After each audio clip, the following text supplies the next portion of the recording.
Hey. Hi. Okay, so like if you were gonna go into the Olympics, what sport would you go for? I mean, I don't really play sports well. Okay, but like if you did, what event would you be in? You know, Casey, I don't really care for the Olympics. That's like saying you don't care for the unity that of all the nations that make up this world. With that being said, I probably want to compete in skiing because like it's such a diverse sport, and like I would really want to go for the downhill skiing because like I have the technique but I don't really have the speed, so again, never mind. Instead, I would want to do that one skiing thing where it looks like you look like a flying squirrel, but I'm really afraid of heights, which is weird, like really weird, because like I really like Quidditch, you know, like from Harry Potter. And you know, they played Quidditch in the Summer Olympics in London, so like maybe I wouldn't go for the Winter Olympics in Sochi, but I would get in the TARDIS, that's a Doctor Who reference, and I drove back in time and go for the Summer Olympics in London. I mean, that just sounds like a smarter choice, you know? Oh wait, I just remembered, I think I would totally Oh my God! Figure skating! I would do figure skating! Okay, but like, you know, the other stuff I would do? No, welcome to Witticism. Hello everyone, and welcome to this semester's first episode of Witticism. This is the World News.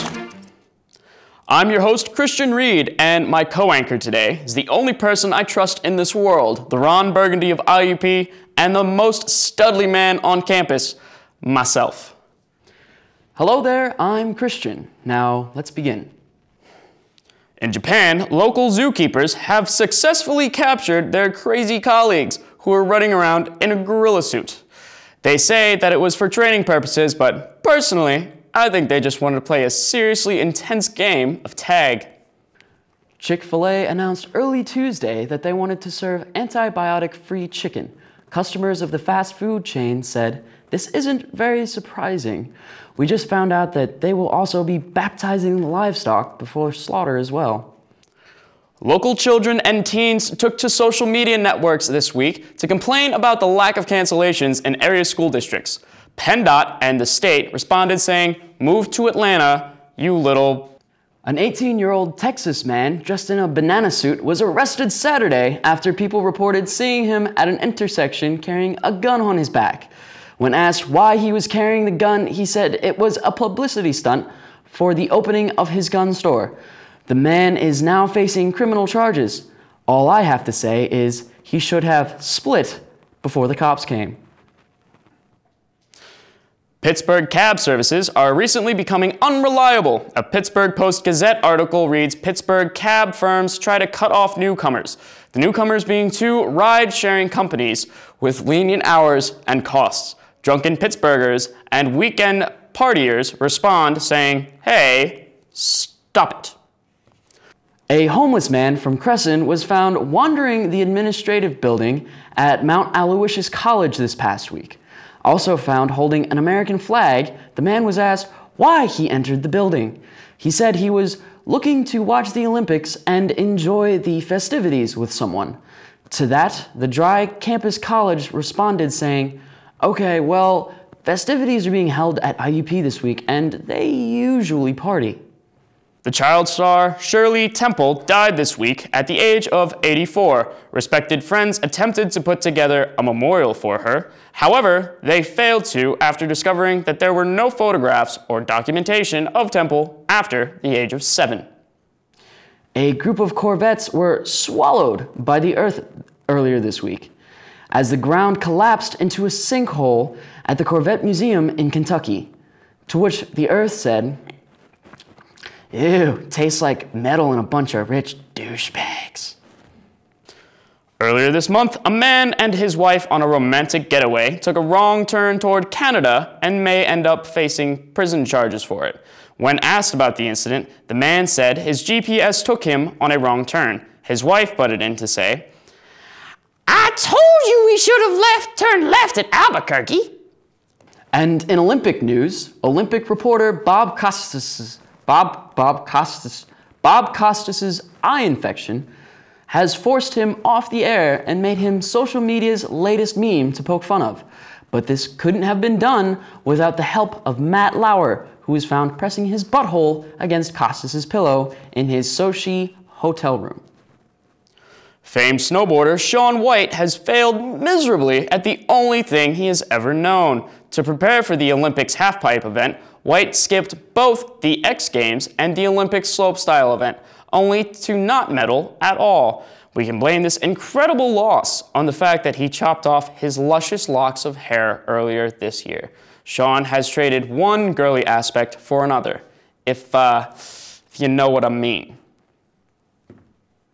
Families native to Sochi have been playing the role of friendly neighbors to the visiting Olympic teams, supplying them with kind gestures and warm apple cider. Just kidding, I think that was the water. I'm Christian.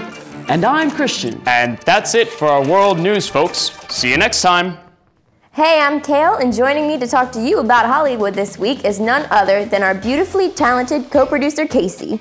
No, Kale, we're not going to start paying attention. Okay, then let's just start with our movie reviews. Let's. So grab some popcorn and log into whatever illegal website you get your movies from. The Monuments Men, starring George Clooney and Matt Damon, came out within the last week. Critics say it's just like Inglourious Basterds, except it's not worth seeing. We say George Clooney is starting to look old, Matt Damon is starting to look old, and Bill Murray is old.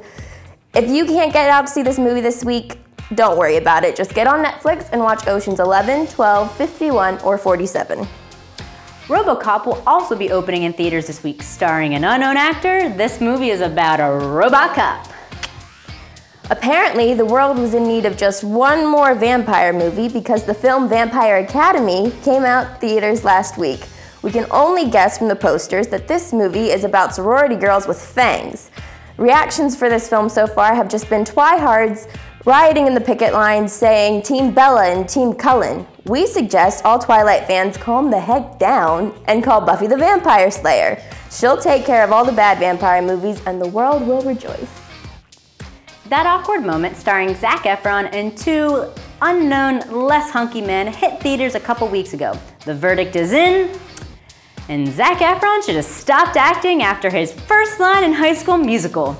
Really though, he makes everything so awkward, but we do enjoy him without a shirt on from time to time. Endless Love is the Nicholas Sparks romance movie of the year. Thank God this movie came out just in time for single women everywhere to add to their depression during Valentine's Day week. And the movie of the week, probably the movie of the year, drumroll please, the Lego Movie! Yay for toys! The Lego Movie has Legos that are on the screen and not scattered all over our living room floors where we can step on them, creating small sharp pains, causing our bodies to plummet to the floor and ultimately lead to our deaths. What more do we need to say? Tell them about Batman. Oh yeah, it has a Batman Lego. No, do the voice. Do the voice. It has a Batman Lego. What more do we need to say? Really though, we don't have time to say anything else. Yeah, that's about it for today. Yes, and thanks so much to our wonderful Casey for being in this part. Kale, no. Hello, viewers of Witticism, which means my mom. Hi, Mom. Welcome to another segment of advice with yours truly. Since it's our first episode back, I won't delay at all. Let's get right to our first letter. Hi, Emily. This kid in my class named Jimmy is always stealing my lunch and giving me his in return. My mom always packs the good stuff, like cupcakes, PB&J, and Capri Suns. Jimmy only ever has an old piece of fruit and a ham and cheese sandwich. Yuck. He says if I tell anyone about it, he will beat me up. What should I do? Signed, Roger J., 5th grade, St. Helens Elementary School. Hey there, Roger. I'm not one for violence in the classroom, but I am one for playing a nicely thought out prank. Next time Jimmy tries to take your lunch, how about you make 2 lunches? One for yourself and one for Jimmy. But in Jimmy's, you make a sandwich out of worms and ketchup. I think his ham sandwich will taste just fine after he tries that. Just don't tell your mom where you got the idea. All right, on to our next letter. Dear Emily, my friends told me the other day that I'm an extremely needy girlfriend. They said it's going to drive my boyfriend away. And now that they brought it to my attention, I can't help but get the feeling that my boyfriend just thinks I'm annoying. What should I do? Anna. Oh, Anna, since the dawn of time, women have been known as needy creatures. That's like one of the things that makes us women. Am I right? However, I tend to be more of an independent lady, and I've learned to depend on my alcohol for love. Why not try the same?